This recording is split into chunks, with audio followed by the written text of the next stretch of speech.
এটা এমন একজনের কাহিনী যে একটা বার্গার খেলে মোটা হয়ে যায় আর একটা সিগারেট খেলে হয়ে যায় চিকন। Sakamoto Taro, the legendary brutal hitman, যে আজ পর্যন্ত কোনো ফাইট হারে নাই, কিন্তু একদিন তার লাইফে আসা পড়ে এশোয়ারা, আর তার সাথে তার প্রেম হয়ে যায় আর তারা দুজনে সংসার যাত্রা শুরু করে দেয়। কিন্তু একদিন অ্যামিউজমেন্ট পার্কে ঘুরতে গেলে তার ফ্যামিলির উপর কয়েকজন গ্যাংস্টার হামলা করে দেয়, আর সাকামোতো নিজের হাতে আবার বন্দুক তুলে নেয় আর শুরু হয় মহাতাণ্ডব। ওয়েল, এতটুক কনসেপ্ট জানার পরে এই এনিমেটা দেখা আমি শুরু করছিলাম। এর আগে আমি এর মানগাও পড়ি নাই। আমি কি ভাবছিলাম, একটা মোটা সোটা হাতির মতো 100 কেজি ওজনের একটা ব্যক্তি যার পিছনে একটা হ্যাপি ওয়াইফ আছে, উপরে একটা ছোট্ট বাচ্চা খেলা করতেছে, আর মাঝখানে লেখা স্লিম। আমি ভাবছিলাম হয়তো বা খুবই একটা ব্রুটাল জন উইক টাইপের কোনো একটা এনিমে আমি দেখবো। আমি এর আগে মানগাটা যেহেতু পড়ি নাই, তাই আমি খুব কমই জানতাম এটা সম্পর্কে। কিন্তু যখন আমি এর কয়েকটা এপিসোড দেখলাম, just look very very funny টাইপের এনিমে। আমি কি ভাবছিলাম যে এমন একজন ব্যক্তি যে আগে একজন হিটম্যান ছিল, সে একটা কলম নিবে আর খাচ মানে মানুষ মাইরা ফেলবেই করবে, চেঞ্জও দেখাইটা ফেলবে, কিন্তু কি দেখতেছি একেবারে ফানি টাইপের কিছু।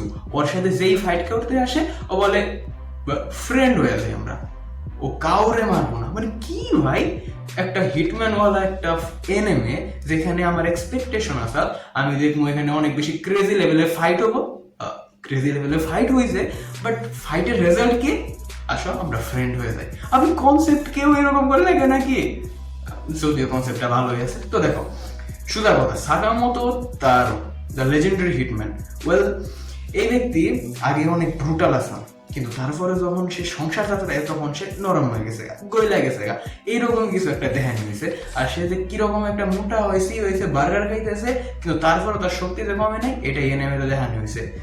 কনসেপ্টটা একটু ইউনিক। বাট দেখো, যদি আমরা এটার একটু মশলার কথা বলি, তাহলে কাইন্ড অফ স্পাই এক্স ফ্যামিলির মতো কিছু একটা, বাট একটু লো, অত বেশি এক্সট্রিম এক্সপেকটেশন রাখার দরকার নেই এনিমে থেকে।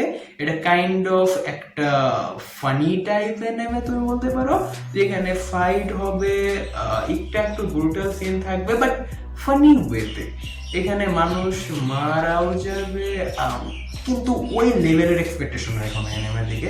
তো তোমরা চাইলে এনিমেটা দেখতে পারো। আমি এটা দেখছি, আমার এর ফাইটিং ভালো লাগছে। অ্যান্ড যদি এটার ফাইটিং এর কথা বলি, তাহলে এটা ডেফিনেটলি এটা সোলো লেভেলিং এর থেকে ফাইটিংটা অ্যাটলিস্ট ফাইটিং এর দিক দিয়ে এটার ভিজুয়ালটা বেটার ছিল। যদি তুমি খেয়াল করো, ওভারঅল এনিমেশন এটার ভালো, আর আর কি বলে এগুলো, গ্রাফিক্স, অ্যানিমেশন, এগুলো সবকিছুই ভালো। বাট কি হয়েছে, জিনিসটা এক্সপেকটেশন ছিল একটু ওই হিটম্যান জন উইক টাইপের কোনো একটা সিরিয়াস মুভমেন্ট থাকবে, বাট এটা একটু ফানি টাইপের। তো তোমাদের যাদের একটু ফানি টাইপের অ্যাকশন এনিমে পছন্দ, তারা এটা দেখতে পারো। বাট এটার মধ্যে ওই লেভেলের সিরিয়াসনেস তো নাই। একটা একটা থাকে সব থেকে পাওয়ারফুল একটা, কি বলে এটা, পাওয়ারফুল হিটম্যান, যে একটা তরোয়াল নেয়, খেচাক করে একটা মশা কাটতে যায়, গাড়ি কেটে দেয়, এই টাইপের কিছু একটা সিন আছে। মানে এগুলো অনেক ফানি টাইপের, পাওয়ারফুল ক্যারেক্টার আছে, বাট ফানি ওয়েতে রিপ্রেজেন্ট করা হয়েছে। Just you not that.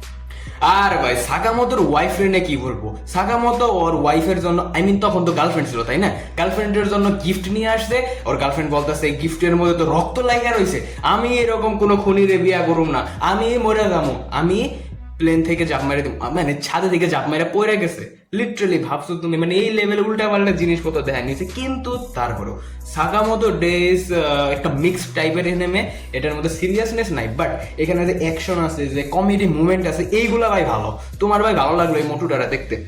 আমি কি একটু বেশি পছন্দ যাচ্ছি না এই ক্যারেক্টারে, যাই না, বাট এই মোটু ক্যারেক্টারটা সত্যি ভালো। তোমরা চাইলে এটা এনিমেটা দেখতে পারো, আমি হাইলি রেকমেন্ড করবো। যদি একটু ডিফারেন্ট টাইপ কিছু একটা দেখতে চাও, তাহলে ভাই Sakamoto days, it's for you, for a happy, funny, and anime. Okay, bye.